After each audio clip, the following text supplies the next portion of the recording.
It's a great privilege to be able to welcome you because the subject of Thatcher as modernizer has a very ancient pedigree, more perhaps than the discourse of recent days would suggest. But the subject is very much now at the top of our discourse. James Forsyth, in a critical journalistic intervention, headlined his piece, "Tory Modernisers are Thatcher's True Heirs."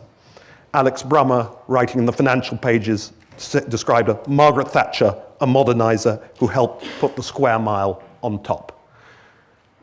Earlier, certain critics on the left, perhaps more surprisingly, acknowledged Margaret Thatcher's modernising credentials.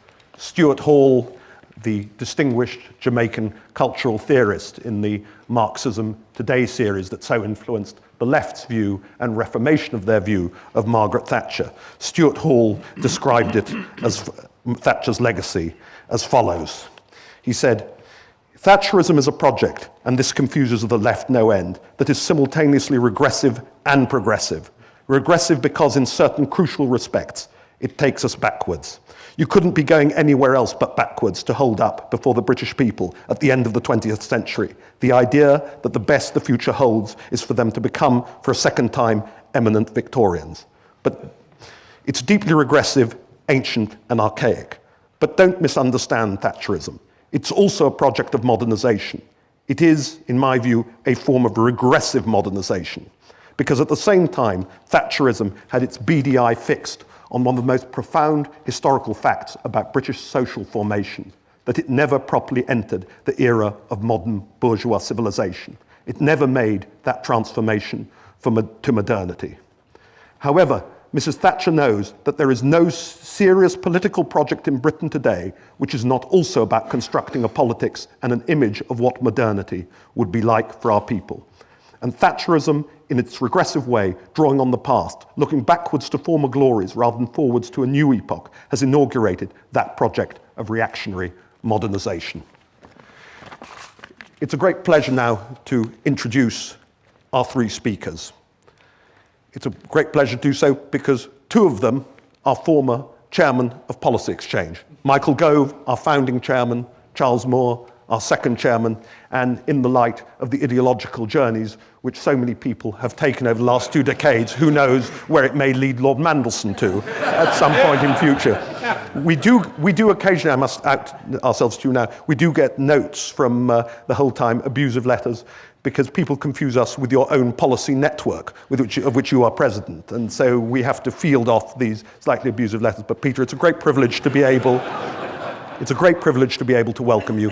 I had the honour of observing you, working with you in Northern Ireland. I think by common consent, you were the finest Secretary of State for Northern Ireland of recent times. It's always good to be able to hear you, and we look forward very much to listening to what you have to say tonight. Thank you. Well, thank you very much, Dean.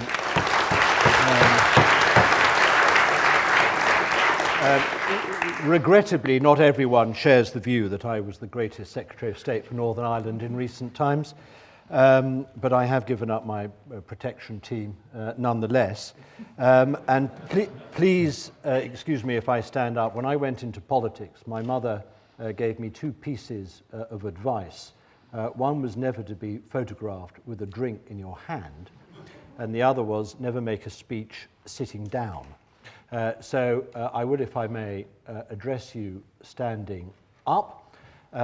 Joining what I regard as a sort of extended sort of family occasion here, the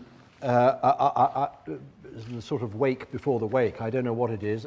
I would regard it as a celebration if I were you, but I am, if you don't mind, going to pass over tomorrow's quasi-state funeral.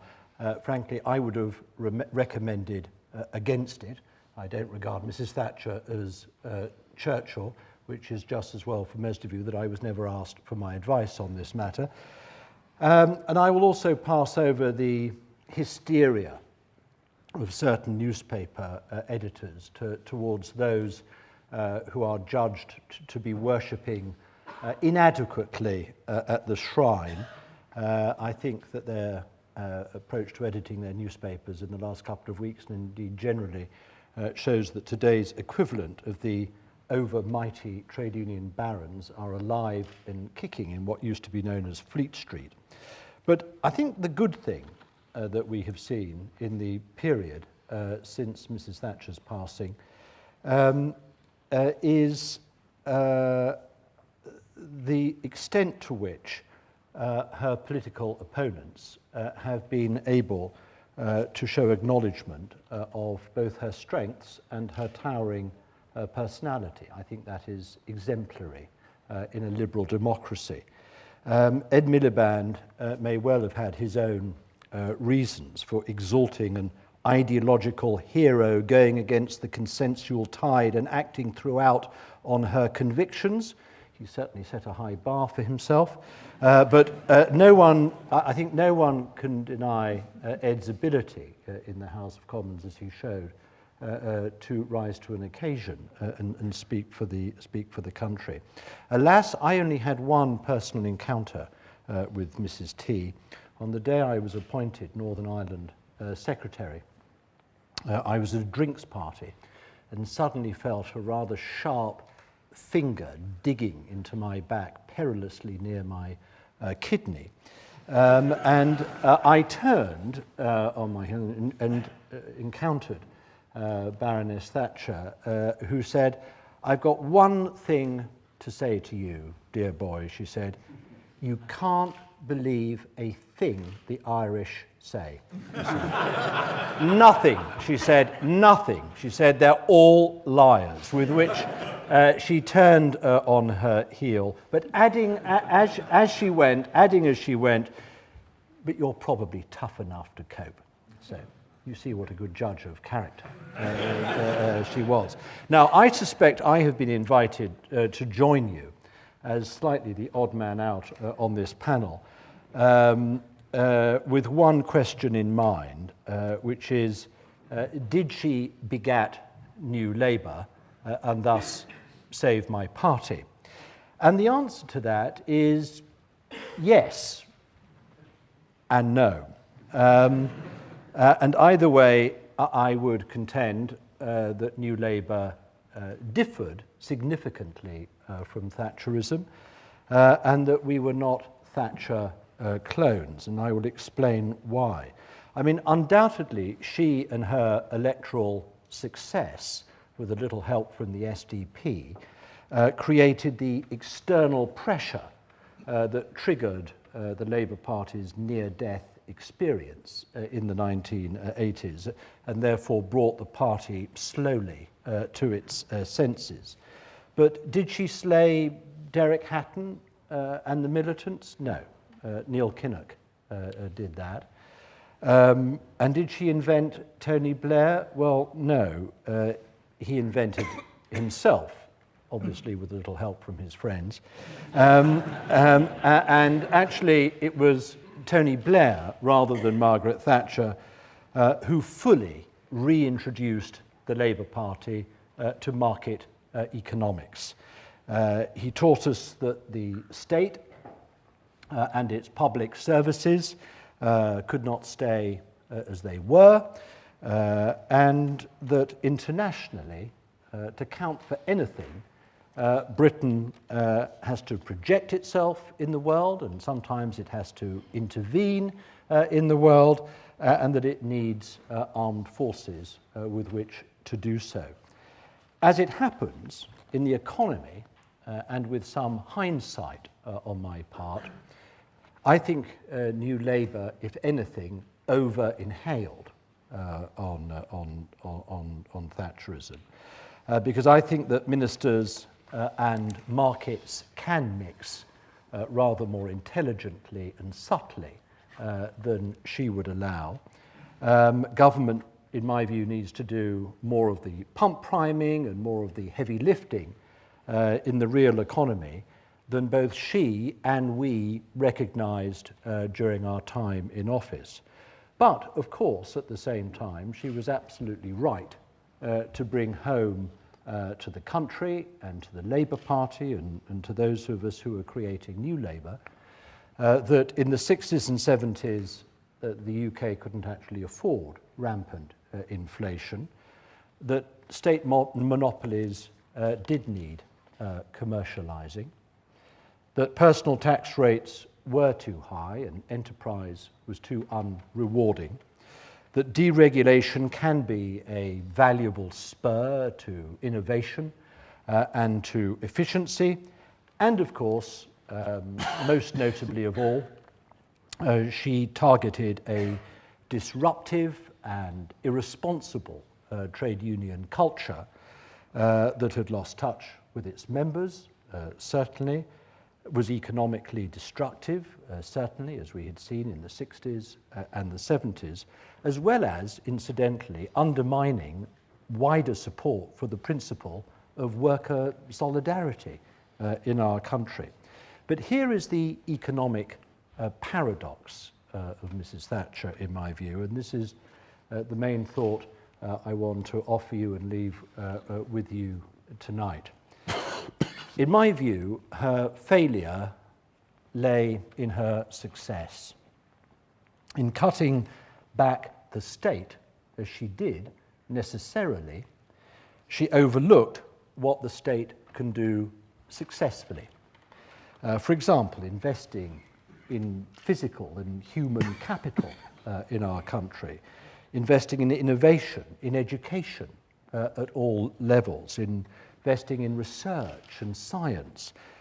Now, any grown-up, sort of half-intelligent country, in the global economy knows that a government and the state can and should do that, and that's what I think New Labour tried to do when we had the opportunity. On Europe, she backed, rightly, liberalisation in Europe. However, in my view, you cannot love the single market but hate the European Union. You have to be there, not isolated within the European Union, but absolutely in the thick of it, making sure that you maximise your influence in affecting the direction of the European Union. I think that in teaching us to reduce a bloated public sector, she forgot along the way to reform it. She didn't actually reform the schools very much, or the universities, or the hospitals, or healthcare, certainly not on a scale that Tony Blair attempted to do when he was Prime Minister.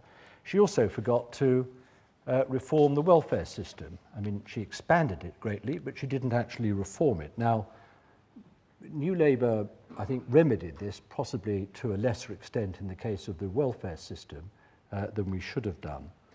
And in attacking the lazy old boys network of the City of London, she certainly let finance rip, and as a result, Britain won a very important comparative advantage in the global economy. But at the same time as liberating and boosting the city, in my view, she forgot about the other regions of England and beyond. I think that, in a very real sense, the bulk of the country was rather left out of Mrs. Thatcher's project. And too many communities, hardened both by very entrenched poverty and by unemployment, were frankly left to fester during the 1980s, including my own constituency of Hartlepool, my then constituency of Hartlepool in the northeast. Now, in reality, therefore, she bequeathed an economy that was strong on deregulated and flexible markets, but too weak in capacity and in its innovation culture, curiously, because you associate her with dynamism, but actually all the ingredients of a very strong research and science space that you need required for innovation requires huge investment. And the economy, whilst flexible in its markets, was, in my view, too inflexible in its poor skill levels and its physical infrastructure. Now, I think that when it came to the organisation of the state, despite all her strictures to the contrary, she left government, actually, when she eventually exited. She left government rather more centralised than it was, rather more top-heavy, and rather less locally accountable than it had been because of what was done to local government. Now, I think, again, when New Labour came to office, we rectified that with devolution and the restoration of local government and elected, and some, at least, elected mayors. So all in all, I would say, Dean, that it fell to Tony Blair's government to keep what was right in her policies and repair what she either ignored or got wrong, including our concentration, incidentally, in our government on crime and the causes of crime. We actually got crime rates going down, which she did not. And I think that the present-day Conservative Party leadership, including Michael, if I read his article in the Times correctly last week, would seem to agree with us that Thatcherism was a tad too harsh and a tad too out of touch with social changes in the country, and that actually a modern Conservative Party needs to be a little bit more like New Labour than her party. Now, if I read your article correctly, that is. Let me just finish on a personal note about Blair and Thatcher, if I may, because I've been thinking about this quite a lot in working out what I wanted to say to you this evening. I think that the fact that throughout our time in office, Tony Blair was a bit of a warrior. He was an educator of his party. He was a sort of persuader of the public. I think that was all for the good, and I think he learned a lot about that from Mrs. T. I think both of them, unlike some other prime ministers I could mention, I think both Tony and Margaret Thatcher came to office, came to government with a plan, with a set of beliefs. I think they sort of broadly speaking knew what they wanted to do. But of course, if you compare the histories of both of their times in number 10, Iraq was not Tony's Falklands, to state the obvious. And I think more importantly, when it came to change at home, Tony did not realise sufficiently, or rather learned too late during his time as Prime Minister, that sometimes in driving reform, you have sometimes not got to take no for an answer. You've got to stand up to people, whether they be ministers or civil servants, who by instinct will always tend to push back against what you're wanting to do if it seems too radical or too out of the ordinary. In other words, to govern effectively, you mustn't be without a handbag. And also, you mustn't be without people to wield that handbag with you in government. Both of those two things are very, very important. And therefore, on a really personal note, I suppose I would end by joining with Norman Tebbit in his observation when he spoke in the House of Lords last week. I rather regret leaving government prematurely. I mean, there are all sorts of reasons why I regret leaving government prematurely, certainly in the circumstances I did. But I regret that I was unable to stick around for longer with Tony to help him with the handbagging.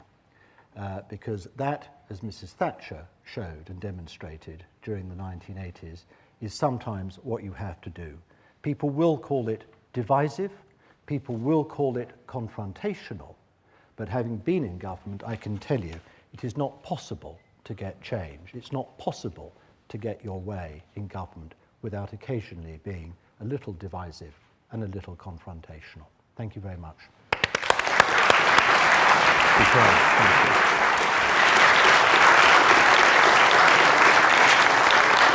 you. This is an occasion for superlatives. Thank you for that marvellous presentation, Peter. It's now my great pleasure to call upon Charles Moore, Lady Thatcher's authorised biography of Lady Thatcher, Not for Turning, will be published next Tuesday, 23rd of April, St. George's Day.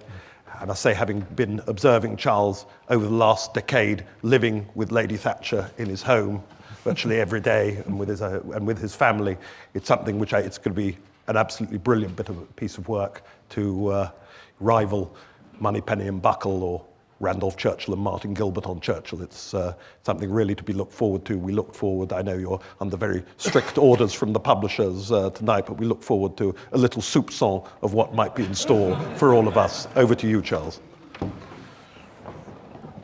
Thank you very much, Dean. And yes, I'm not allowed to reveal anything at all until next week, but I'll try to give you an outline of how I approach this question, and, well, more important, how she approached this question. I was amused, by the way, by Peter's point that her failure lay in her success. It seems quite a nice sort of failure to have, and not a form of failure that subsequent governments have experienced. But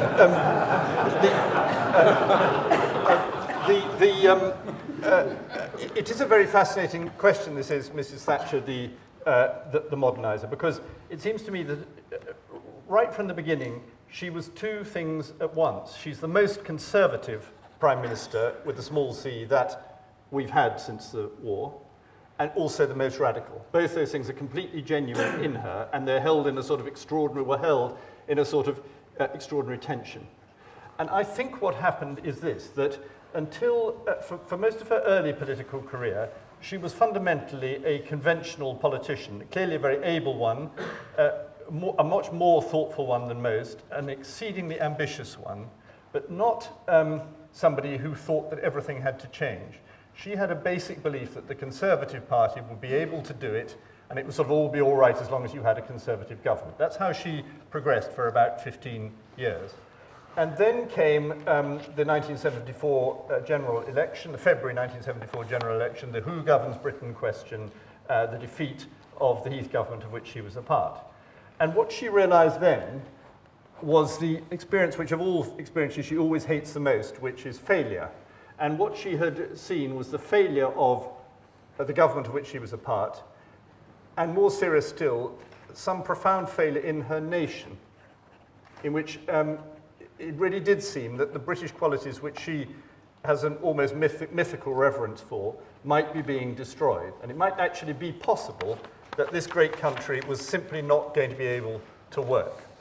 So she thought, both in terms of personal ambition and self-belief, and in terms of her convictions, that this all had to change, and that gradually in the course of that year, she realized that she was the person to do it. So I think all great leadership and modernisation in politics is always to do with some experience of failure, and that would be true of the Labour Party, as I'm sure Peter would agree, that the reason Tony Blair was able to become leader of the party was because Labour had failed. And similarly, that was true of Margaret Thatcher. If the Tories had been succeeding, she wouldn't have had the fate. How could this woman who'd only held minor ministerial office at a time when everybody else was a man and so on, how could she possibly have won the leadership? And the answer was because of failure. So you see, she sees that moment. And as Keith Joseph began to get the collywobbles about it all in the course of that year, there was endless debate about who should be.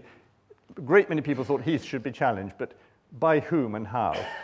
Back and forth it went, and this is, you'll find out some interesting stuff in the book about this.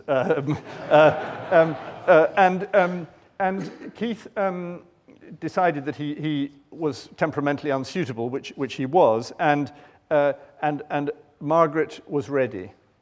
And then the challenge happens to Heath. And then she has this great innate gift, which nobody else, of course, had at that time, because one of the great doctrines of modernisation in the Blair era and in the present era is show, not tell. It's what you look like, as it were, more than the precise words that you preach. Do you stand in the right place? Do you, quote, look like Britain? All those sort of things. And she was able to do that by the simple device of being a woman at such a time.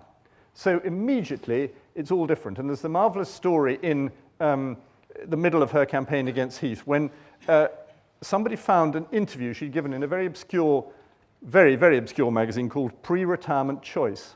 Because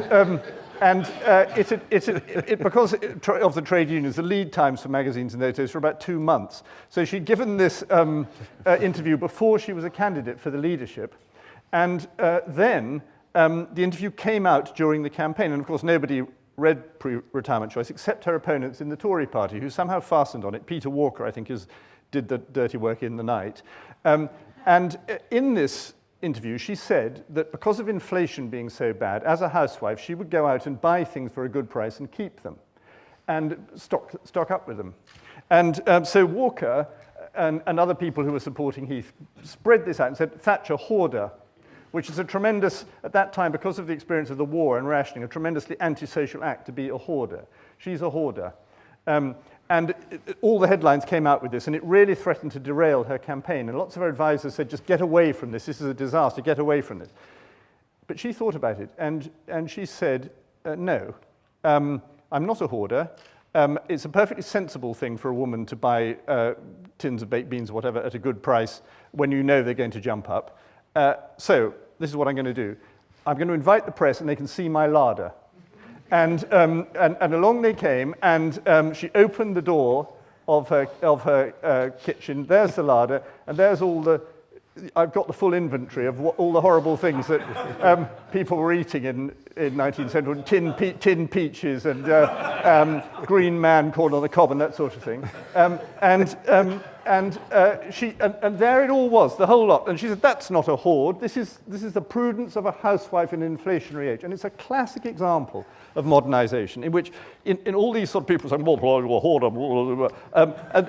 and here's somebody who cuts through and talks about what it's actually like to go and buy these things and to worry about the price and to keep them. And it can only be said by, particularly in that era, by a woman.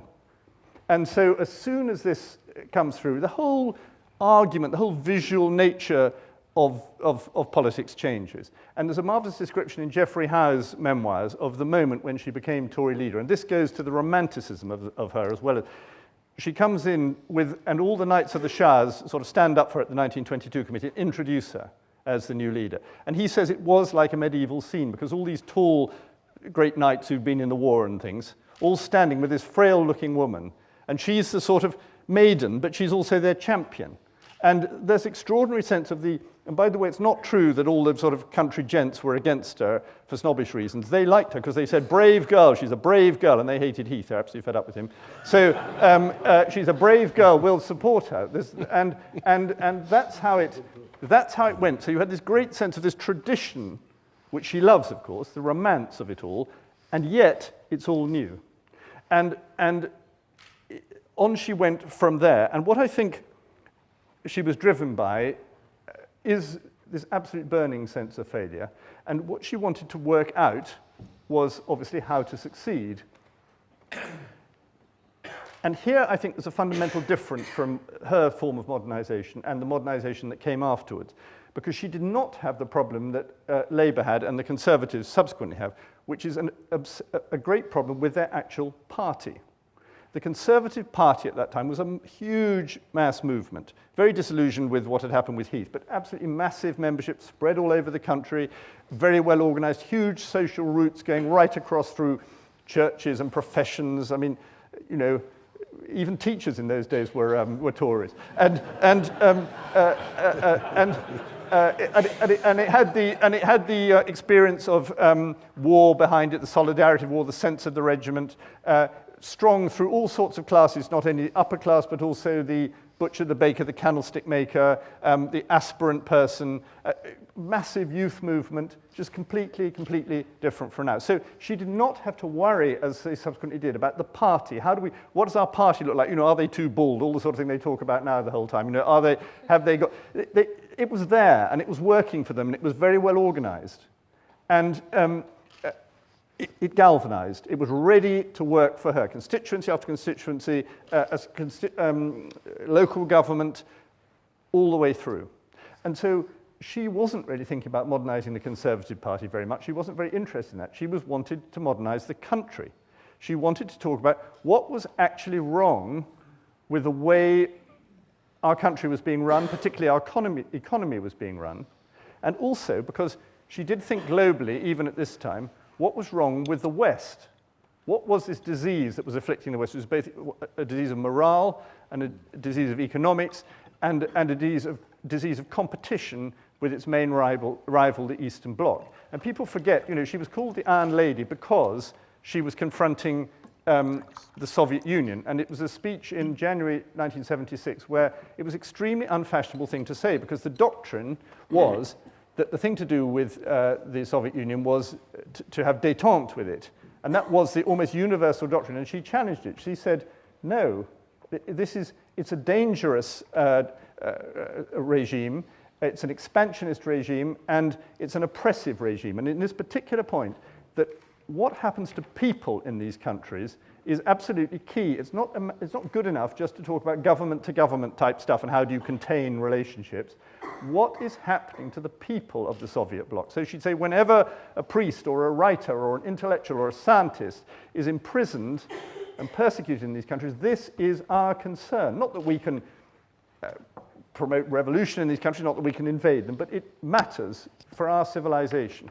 So she breaks fantastically new ground in this from a very weak position. She's only 1 year into being leader of the opposition. You might think that nobody was listening to her. And so I think it's that deep interest in what is actually wrong is the first thing, which politicians are very rarely care much about, a very deep interest, and then a very strong practical interest in how to put it right. And on that point, I will stop, but I just want to say this, that she had it really in a nutshell in this period, because what she used to say to people when she was thinking, how do we win? How do we do this? How do we change Britain? She would say to everybody who was trying to help her, I know what, I want you to tell me how. And it seems to me that what's happened in modern times is almost reverse, so that there's lots of people saying, I know how, all sorts of spin doctors and so on, but nobody who cares about what. And that's the problem that we find ourselves in. Thank you.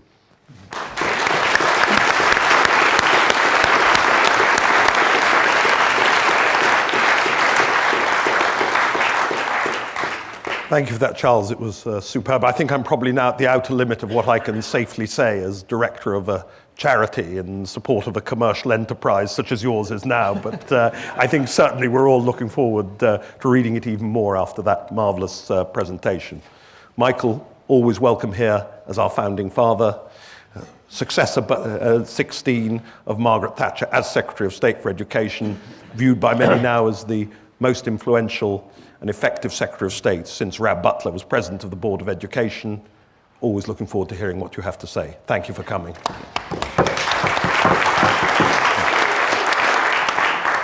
Thank you very much, Dean, for your incredibly flattering introduction, and thank you all for the invitation to come along this evening.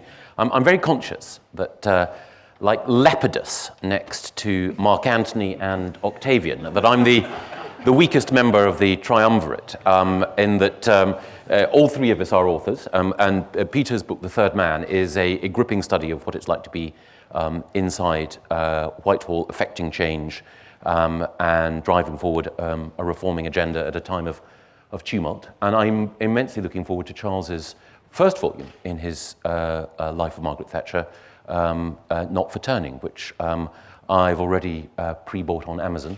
And I'm looking forward to devouring in the run-up to the local elections. My only claim to fame as an author is that I once wrote a book called Michael Portillo, The Future of the Right, which is, I think it would instantly disqualify me from any medals for prediction. However, I am conscious that I'm the weakest analyst of this trio, nevertheless going to try to essay a few thoughts. And the first thought that I wanted to try to emphasize is that it's important to recognize that Margaret Thatcher is an historical figure. And in stating that, I want to emphasize two things. Firstly, that it's important to understand her in the context of her time, and secondly, it's also important not to mythologize Margaret Thatcher. This is a period in the life of our country when naturally there are people who, close to Margaret Thatcher and who worked with her, will feel an understandable sense of grief. And people like myself who grew up with her as the dominant, towering political figure of our time will imagine that there could never have been anyone like her and there will never be anyone like her again. And I agree with David Cameron that she is undoubtedly the greatest peacetime Prime Minister of the 20th century. But I think it's also important to recognise that she is a historical figure located in her time, responding to the challenges of her time, and only properly intelligible and properly appreciable in the context of that time. So what was that time? Well, there are questions that politicians can be asked now. So if you were going to ask a Prime Minister or a leader of the opposition what the central challenge of our time was now, it might be, how can we get back to growth and how can that be economically sustainable? It might be, how can we balance the competing claims of social solidarity and economic dynamism?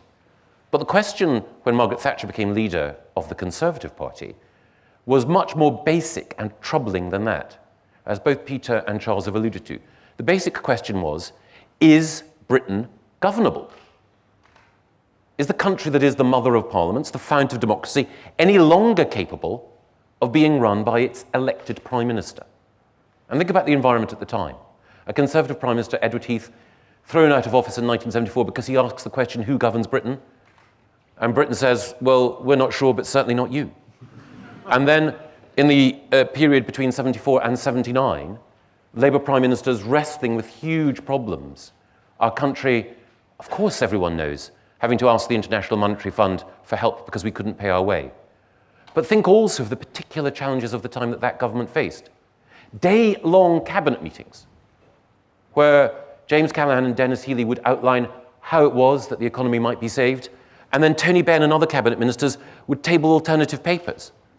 And debates would carry on which would, if they were occurring now, lead to the paralysis of our country and to international ridicule. But at that time, they were symptomatic of a crisis amongst the governing class and a crisis in the governability of Britain. And one of the reasons why there was that crisis of governability is because we had, in our efforts to try to reconcile so many competing interests, found a form of corporatism. That's essentially what we had throughout the 1970s, which simply had run out of road, could no longer work.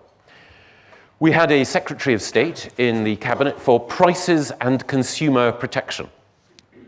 And that meant that at that time it was thought that we could legislate for the price of goods.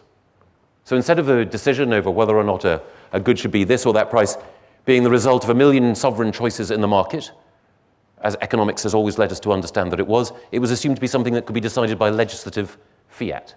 It was an act of governmental hubris to believe that the state could organize so much in the life of the nation, which actually meant that the state was incapable of asserting its authority at all. And that led to the fundamental collapse in governmental and economic authority that we think of now as the winter of discontent. And if we think of the situation that the country was faced with at that time, we had to rely on the military in order to run essential public services. The dead did go unburied. Rubbish was uncollected. A situation prevailed which, if we glimpsed it now in Greece or in Cyprus, we would say was evidence of a country verging on anarchy.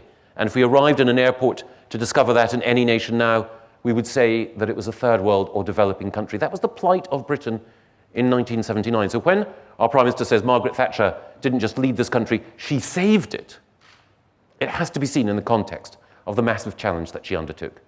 And that massive challenge when she came to power in 1979 was all the greater because, as Charles points out, yes, she did have allies who were toffs, but the establishment within the Conservative Party was against her.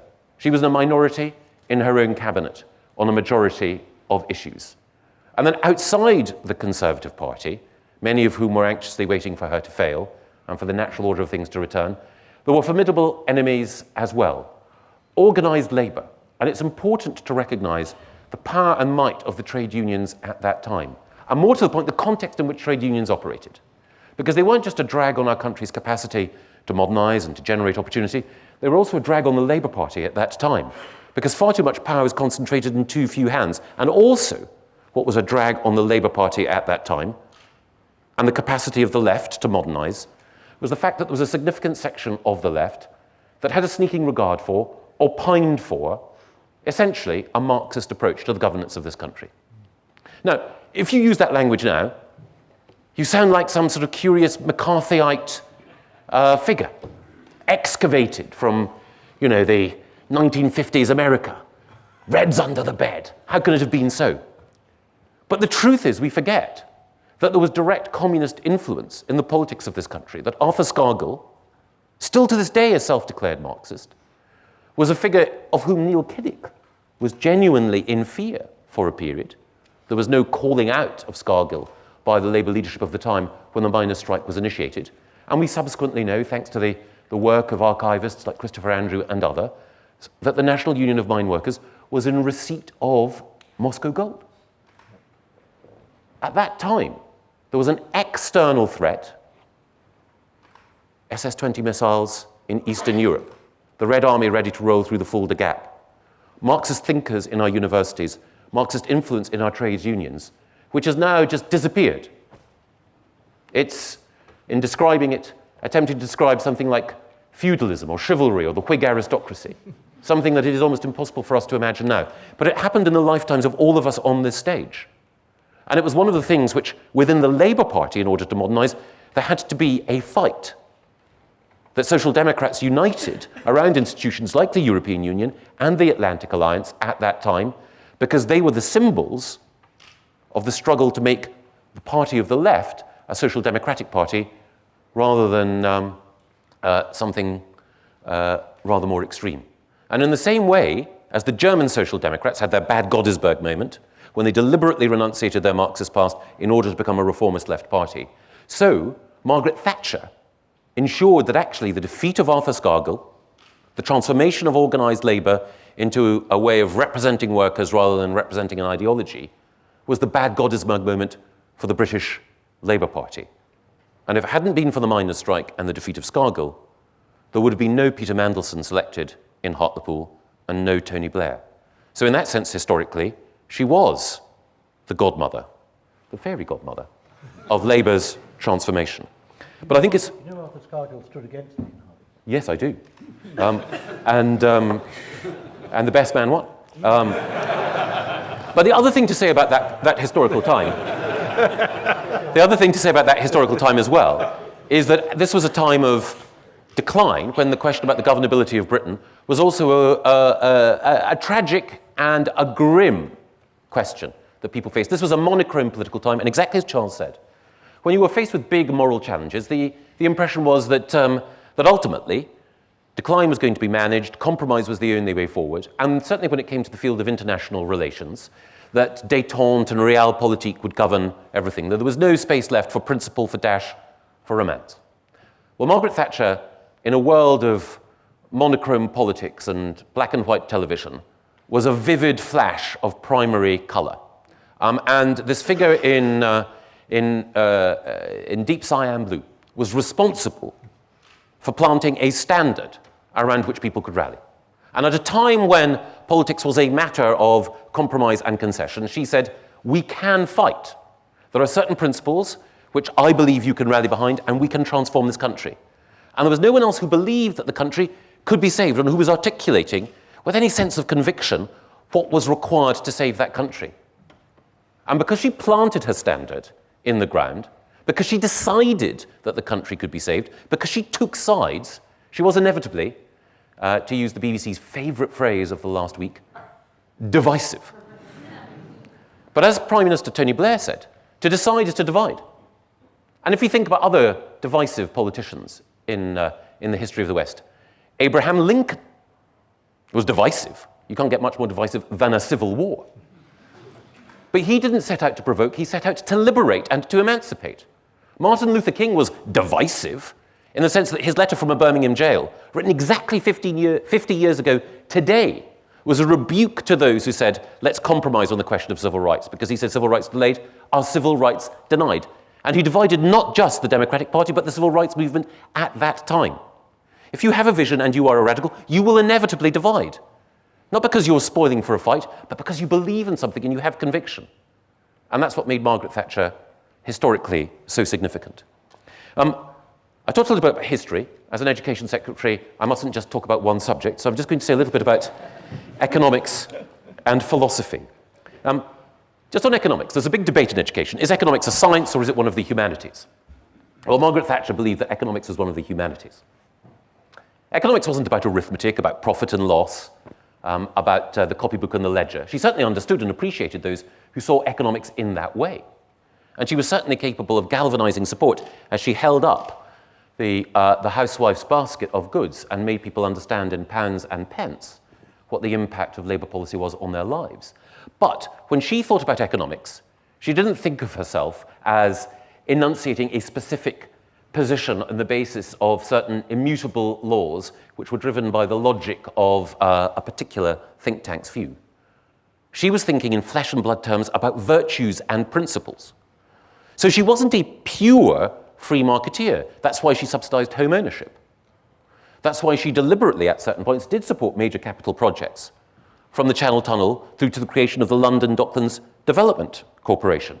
It's why, famously, when Michael Portillo suggested deregulating the London cab trade, that she said with a single no that he was not to abolish the knowledge.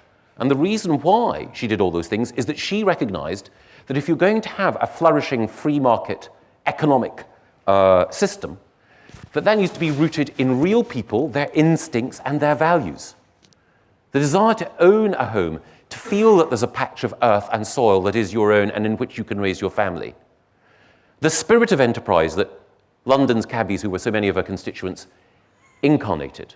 The sense that there are big projects that the state should get behind, in alliance with businessmen, of course, but which are part of making sure that there's an environment in which enterprise can flourish.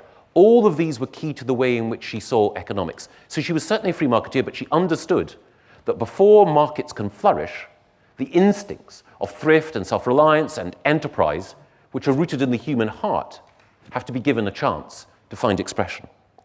And talking about instincts takes me on to philosophy.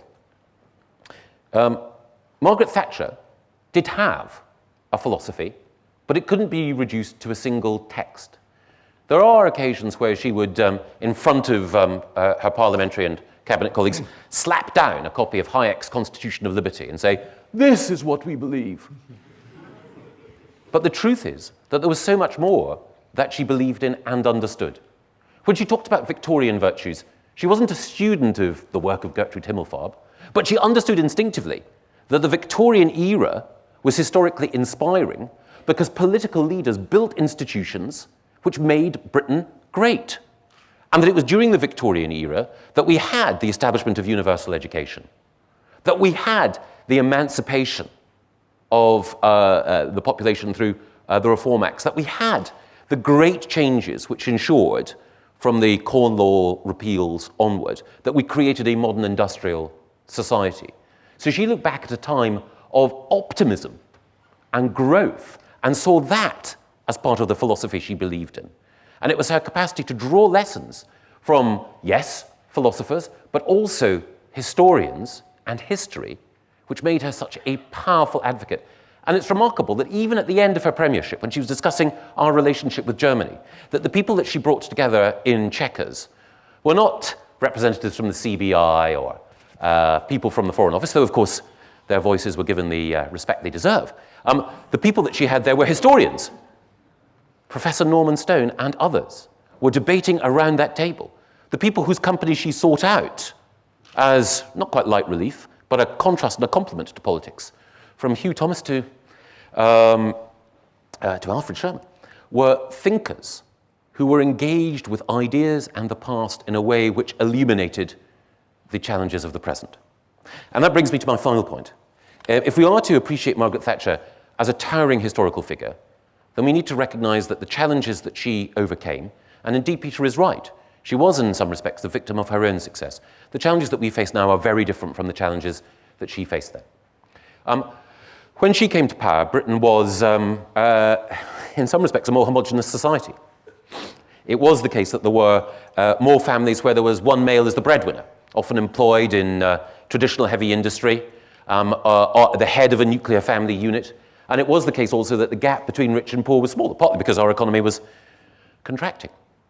It's now the case that our society is more unequal, and this is a challenge to all of us, because if we do not make effective use of the brains and the hands of everyone in our society, other countries, which have more advanced educational systems and better approaches to skills and vocational education, will continue to outstrip us. So we need to have the same degree of confidence and optimism and radical reforming zeal that Margaret Thatcher had in order to tackle inequality through education and economic reform, if we're to tackle one of the problems of now with the same attitude that she conveyed then. And in the same way, Peter is absolutely right. There are problems that we have which are consequent on the growth of the welfare state, where there are individuals who are condemned to lives as pensioners of the state and who don't any longer have the opportunity to enjoy the dignity of work and the fulfillment that comes from earning their own living and building their own family. And we need to think with the same degree of radicalism and rigor how we can ensure that their circumstances are changed, and that requires a two-headed approach. On the one hand, absolutely, the sort of determination to ensure that the state isn't continually subsidizing individuals, with an appreciation that there are individuals whose lives, because of certain circumstances, are so broken that they do need help and support and care in order to be able to be fully and successful participating citizens in a modern democracy. And the final thing that I was going to say is that Margaret Thatcher made great use of, even as she rubbed up against, the institutions of the post-war world. So whether it was the Commonwealth, or indeed the Common Market, or indeed the United Nations and Britain's position on the Security Council, she used those to consolidate Britain's influence and critically, as Charles pointed out, to press for democracy, human rights in other nations. Now, those institutions, for a variety of reasons, are in critical need of repair. And one of the challenges for any politician who believes in the essential spirit, spark of human potential that Margaret Thatcher believed in, is to think, how can we have new institutions or modernized institutions which allow countries to cooperate and work together in a better way to deal with some of the transnational challenges that we have now. So I hope you will appreciate, as I certainly feel, that it is no sort of denigration of Margaret Thatcher to recognize that she is a truly great historical figure. But as we are in a different historical era, we owe her the debt that we owe all great historical figures, which is to see her in her time, to appreciate the scale of what she achieved in her time, and to derive from her the right lessons and the right inspiration, and not the wrong. Thank you. Thank you.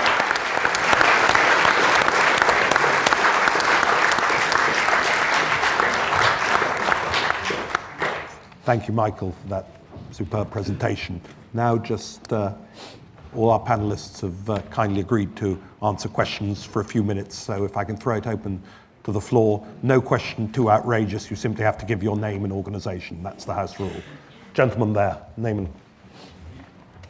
Bruce Enns.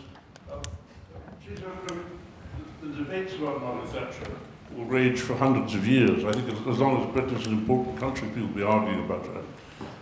And I'm not going to try to start now. I'm looking forward to Charles Moore's book, and indeed to Robin Harris's as a beginning. But she was a creature of passion, but also of paradox. She did believe in intellectuals and ideas, and she was the first Tory leader, I think, ever to use the word intellectual as a term of approval. But she wasn't one. She thought her intellectuals and her ideas should be on parade. She didn't really believe in the sort of free-floating male discussion which got nowhere. She was no Oakeshottian. There's another paradox. 1966, we mentioned modernisation. 1966, everyone has said Labour was the modernising party, whether it would be White Heat of technology and economics, or Roy Jenkins' reforms in social policy.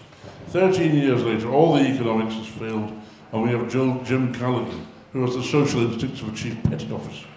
It did help her that the alternative ideas have broken down. Jim Pryor says somewhere in his memoirs that none of us believed in what she was saying, but we knew that she seemed to have the ideas and the answers, and none of us did.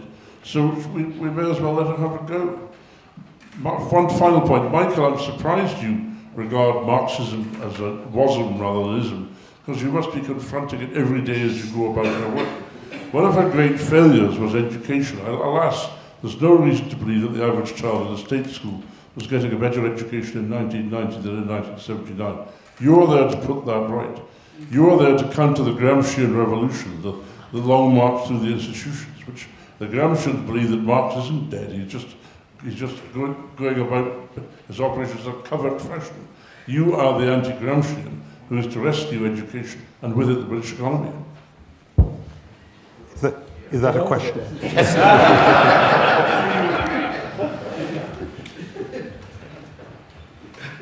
Well, sorry. Yes. Yes is the short answer. The one thing that I would say is that it's been there have been at least 3 prime ministers who, just as they've arrived at some of the right things to do on education, have been cut down. So the Great Education Reform Bill, which was introduced by Ken Baker in 1988, introduced a series of things which did drive improvements in education. So the introduction of Ofsted, the introduction of the national curriculum, and in essence, school choice, a greater degree of freedom for individual schools, a greater degree of freedom for parents to choose between them. They were all introduced then. They were all policies of which she was the godmother.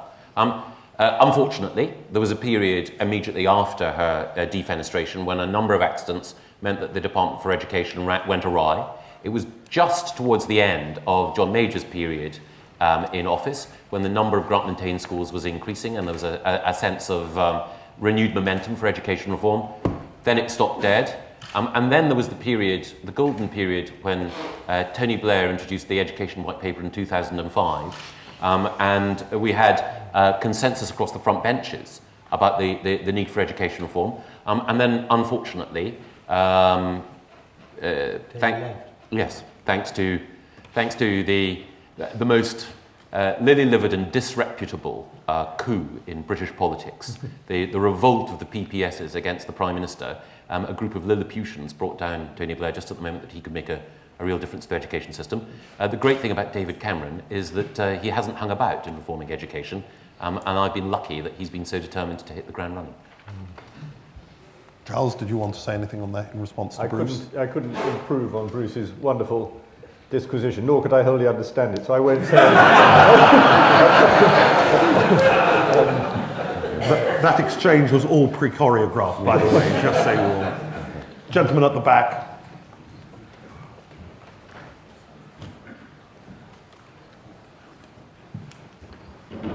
Daniel Cram and I work in the public affairs sector. It's a very personal debate for me. I spent a good 7-8 years in the Labour Party, and it was really what drove me to change parties, to join the Conservative Party, was very much people like Michael. The kind of the radicalism, the renewed zeal, the decline is not inevitable approach to education and to public services reform. It was the thing that brought me into the Labour Party under Blair, and I think it was the quality of ideas, it was the richness of debate that really attracted me into politics. But I think it's so lacking now, and I think what comes across to me, why I left the Labour Party, was partly that it relativising the importance of strategic reforms. That's what I saw from late 2006 onwards. And part of the problem was there wasn't really a Blairite legacy on the ground. Blair didn't leave his party with a mass movement of Blairites that are out there doing things. There are things like Progress, but they didn't really take root in the party. He didn't change his party's way of thinking fundamentally. And now you see with the 2010 intake, a lot of people with basically Kinnockite views have come back into Labour politics. The Labour Policy Review is led by John Cruddas, who's very different in his kind of approach and his view to Peter and people like him. So my question would be, whereas Margaret Thatcher, actually, you're seeing now 20 years on, most of the 2010 intake would gladly associate themselves as being Thatcherite. Do the panel think that in 10, 15 years' time, the Labour Party might similarly have woken up to the kind of the golden legacy in many respects of what Blair did for his party in the country? Questions in threes? Do I see anyone else? Another gentleman at the back.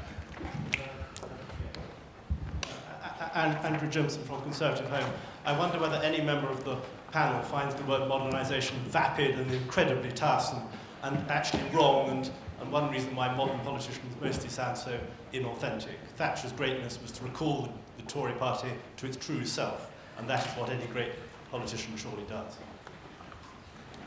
Gentleman there, at the end. Yeah.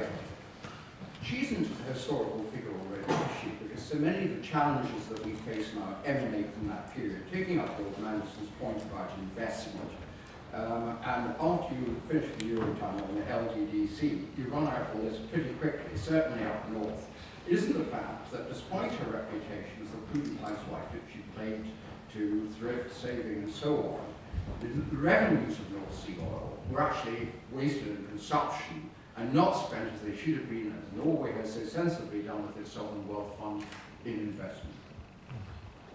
I mean, just to take that last point, I think what happened over BNOC, the British National Oil Corporation, sums her up perfectly. She determined that this not very much loved nationalised industry called the British National Oil Corporation should be privatised. And she said, bring me the plan that will enable me to privatise BNOC. And the civil service came back once, they came back twice, they came back 3 times to explain to her why it couldn't be done. At which point she sacked the head of the Home Civil Service, Ian Bancroft, and got a very different civil service submission after that, which told her how it could be done. Now, that in a sense it was Mrs. Thatcher at her best. I mean, she had determined a course of action. She had decided that BNOC would be much better in the commercial sector, or whatever it was subsequently called, and that the whole thing shouldn't be run from Whitehall by ministerial edict. What she then did was, in my view, the classic mistake, and it was really the point I was trying to make originally. You know, in her success in getting her way over BNOC, that produced her failure. It was to spend, as you say, the overwhelming bulk of North Sea oil revenues on consumption rather than investing it in the long-term industrial and other strength of the economy. I mean, she should have invented whatever the equivalent at the time was of a sovereign wealth fund and put the proceeds to the disposal of the nation in that way. Instead, it was spent essentially, not entirely, but essentially on tax cuts and unemployment benefit, consumption.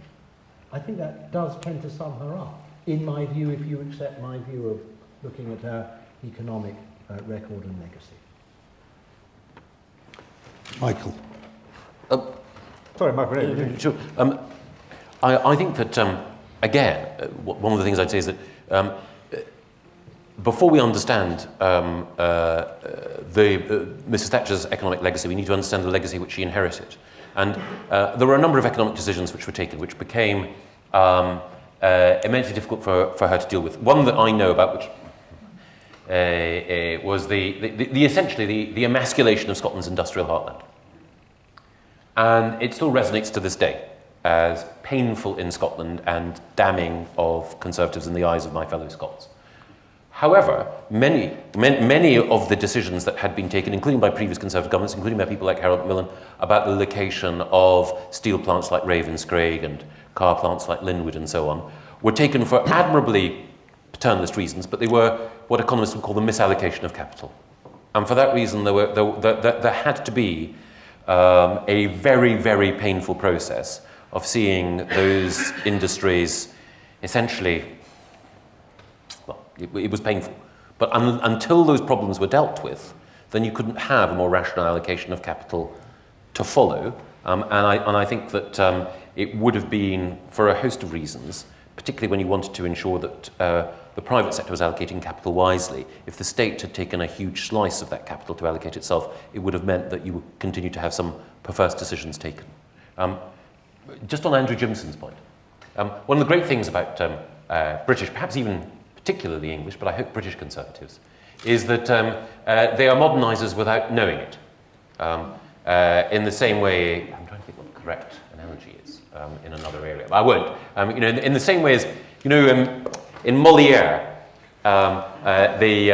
aristocrats speak in verse, and the plain people speak in prose. And that's the whole point of the joke of the bourgeois gentilhomme.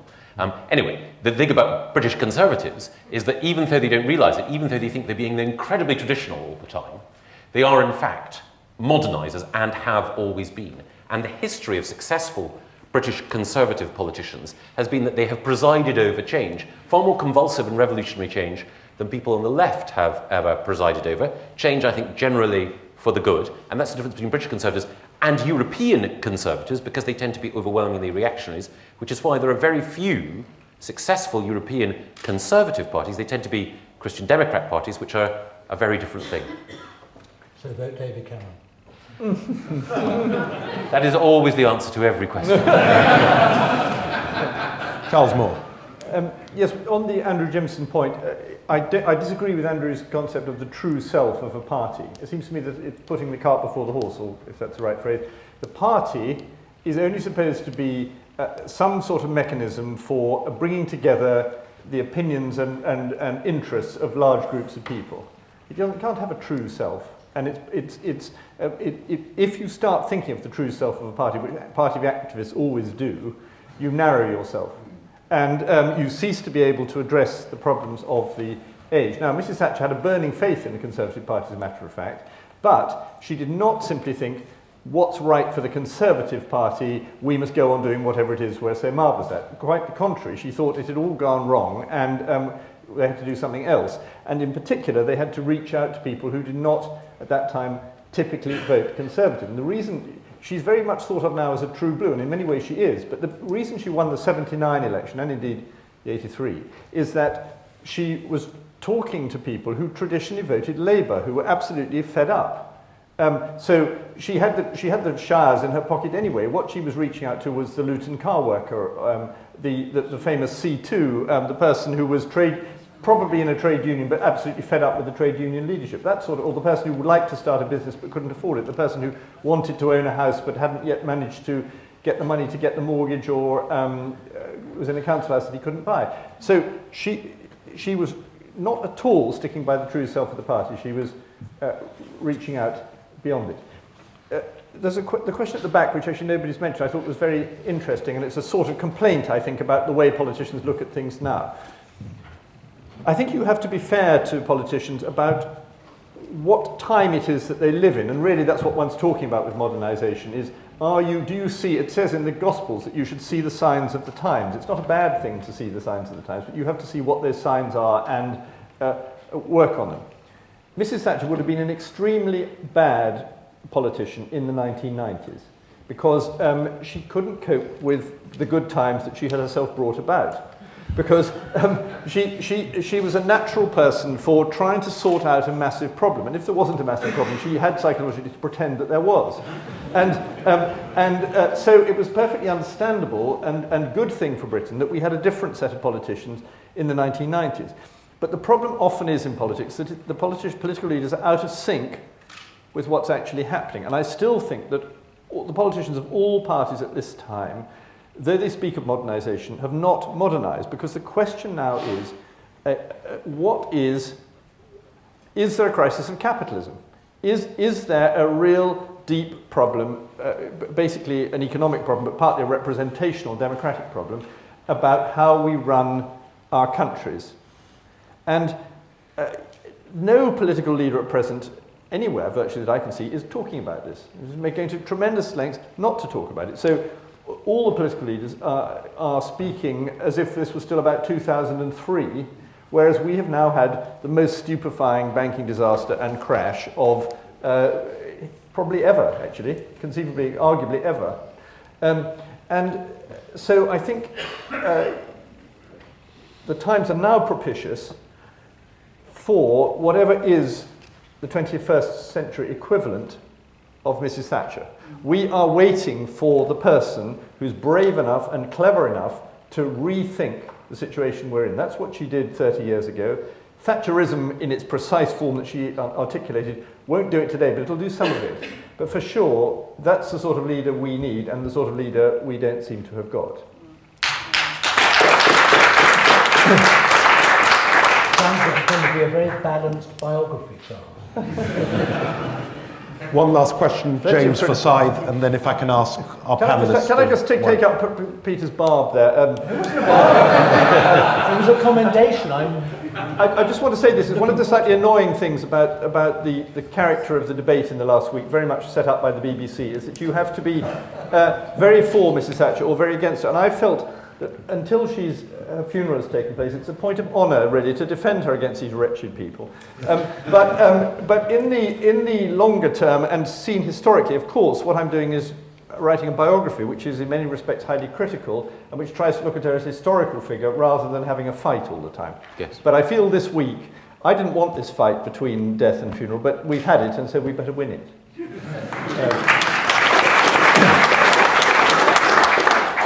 Final question, James Forsyth, and then if I could ask the panellists to wrap it up in their closing remarks, their response to him. James.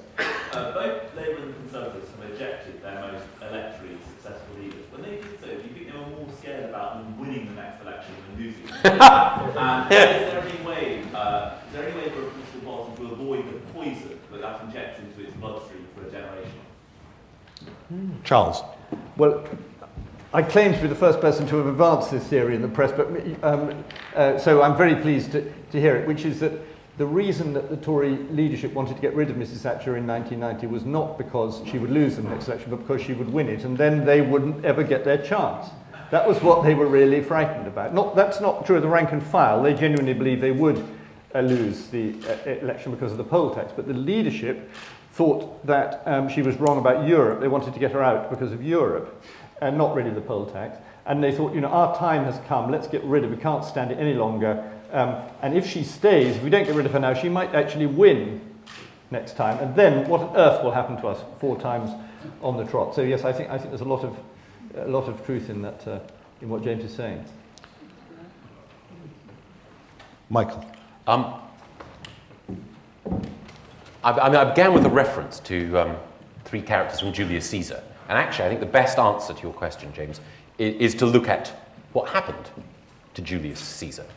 Because Julius Caesar was murdered by the political class because he was better than the lot of them, as it were. And there's something about a political class, an oligarchy, that means that if one of their number appears to be moving from the status of another politician towards that of emperor or a semi-divine figure or someone who will be remembered beyond their own time, then they cut that individual down. And that is it's a law of the jungle, as it were, in politics. And that's why Brutus and Cassius and the conspirators recognized that Caesar couldn't be, given the status that the people wanted to give him, because that would transform the nature of the political class and their relationship within it. And I think the same thing happened with Margaret Thatcher and with Tony Blair in different ways. That Margaret Thatcher shamed some of the compromises that people within the Conservative political class had made. And I think that, the same thing with Tony Blair. I mean, Tony Blair was preeminently the most gifted figure in the Labour government of that time. And he still had and has an enormous amount to contribute. But as I mentioned earlier, there were a group of people who simply couldn't bear to shift, Shakespeare play, Iago-like. They couldn't bear to look on him and his ability, and they brought him down. Final thing that I would just say about Margaret Thatcher is, having mentioned Julius Caesar and having mentioned Othello, I actually think that the best way to understand Margaret Thatcher and her emotional appeal is to watch the film with Kate Blanchett playing Elizabeth. I don't know how many people here have seen it. But when you do, you understand why it is that Margaret Thatcher had such a purchase on England's psyche, because she did have the body of a weak and feeble woman, but she did have the heart of a fighting Englishman. And when you see that drama, you see Christopher Eccleston as the Duke of Norfolk, the sort of Heseltine figure with his pack of conspirators.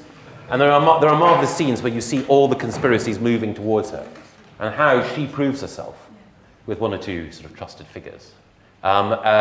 The equal and in fact the superior of all those men. And there is something about that, which means that, the heart of every Briton beats faster when they see Kate Blanchett playing Gloriana. And in the same way, there is something about Margaret Thatcher's story and how, she as Charles said earlier, was set apart from the men around her and exhibited the virtues that they wished to see in themselves far more transparently than they could. There's something about that was unique and admirable, but also which contained within itself the seeds of its own destruction. Peter. Well, the straight answer to James's question is, as far as the Labour Party is concerned, you're absolutely bang right. I mean, the reason why Tony Blair was overthrown in 2006, 2007 is because Gordon Brown believed that if Tony hung around any longer, he wouldn't get his chance, that it would almost inevitably pass to a younger generation. So he knew if he was going to get his opportunity, he needed to get Tony out of the door pretty darn quick. That's what happened. So I think the theory certainly has some redolence, certainly as far as my party is concerned. Now, I would like just briefly to say that I do not doubt, question or challenge for one moment both what Michael and Charles have said about her character, her persona, her flamboyance, her bravery, in so many different ways.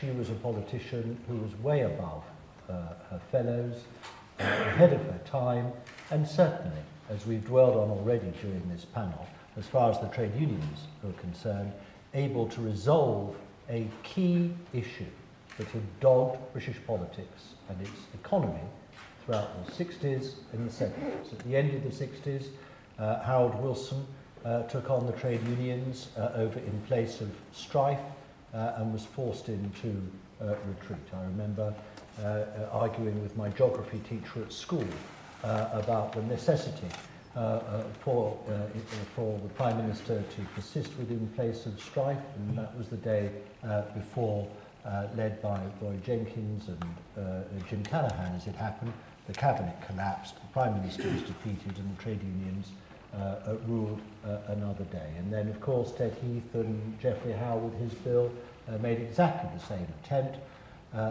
post-Donovan, and were again pushed into retreat. And it was the abiding issue in politics and for our economy, there's no doubt about it. And she, through her decisiveness and her sort of dogged determination, resolved to deal with it, and she did, and the trade unions have never come back to haunt both the country and the Labour Party in the way they did previously. Does that mean to say that the trade unions have no role or position in the economy or public life? Absolutely not. As I said originally, I think the greatest disservice the trade unions did was to their own members and to working people in this country, because what she did was to destroy that principle of solidarity with working people that had existed quite rightly in Britain for decades before. Now, does that mean to say that therefore she got everything right in the economy, even though she got something very important absolutely right? In my view, no, she didn't. I'm not one of those, incidentally, who believe that she was the sort of slayer and massacrer of all sort of manufacturing and heavy industry. That slide had started in the 1970s. Yes, she accelerated it. Yes, she hurried it up, but she didn't start it, nor did she have the last word on it. My complaint is slightly different, that where her government was poor was in equipping Britain with a new generation of advanced manufacturing, of engineering, of managed services, which have since come to the fore. I'm afraid, Charles, I don't agree with you that the 1990s shows her great economic success and legacy. The truth is that growth, when we got it in the 1990s, was driven by financial services. And the fact is that if I look back over the last 30 years, not that I have anything against financial services, but to have your growth reliant on financial services, to have your economy so unbalanced, to have your economy so exposed to something going wrong as it did when the financial sector exploded in 2008 was an absolute disaster for our country. Now, do I lay all that at Mrs. Thatcher's door? Actually, I don't. I think the truth is that, give or take, and I could recite all manner of facts and statistics to show you how well the Labour government did between 1997 and 2010, and the wonderful public and private investment in science. And I could recite the whole lot for you. And certainly, we did a great deal to adapt Mrs. Thatcher's economic record and what she did within the economy in order to make it more lasting and sustainable. And I stand by that record. But at the same time, all of us have to admit that too much of the growth over the last 30 years has been built on, frankly, unsustainable credit, a banking and property bubble that was bound to burst in due course, and a widening productivity gap compared to our competitors. Did Mrs. Thatcher provide the cure to that? No, she didn't. Did the Labour government, in its turn, provide the cure? Well, I would argue to some extent, but not sufficiently. Do we now have to turn to that as the next great challenge for our country? Yes, we do. Is the coalition up to it?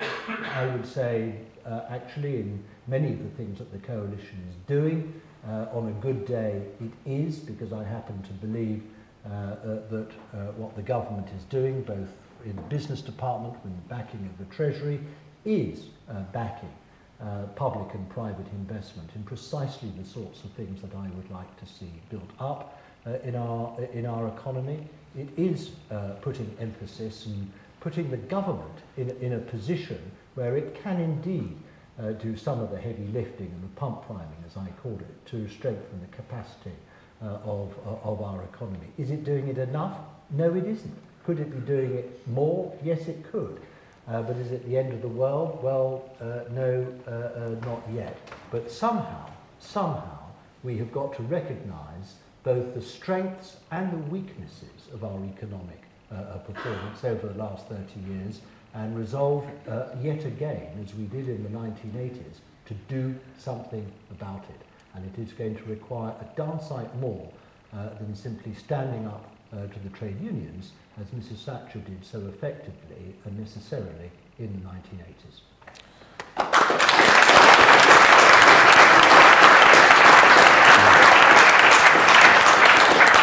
I don't think anyone will begrudge if I give the last word to Charles, run the long race. I'll just be very quick. I so agree with Michael, his point about Mrs. Thatcher as a sort of mythical character, and that this is, of course, very, very difficult for anybody who has to live under her shadow. And in that sense, she had a lot of deleterious effects on her party as well as, and colleagues, as well as good effects. It's too big a figure to be easy to live with. And I often think of her in operatic terms, actually. And I think it would be called La Dama di Ferro, the opera. And one of its arias would be La Donna è immobile.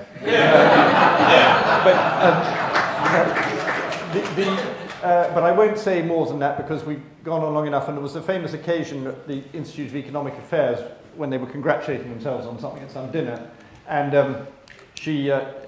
it finally came to her to speak after a long time, and she said, "I've just heard 9 speeches by men, and what I want to say is that the cocks may crow, but the hen lays the eggs."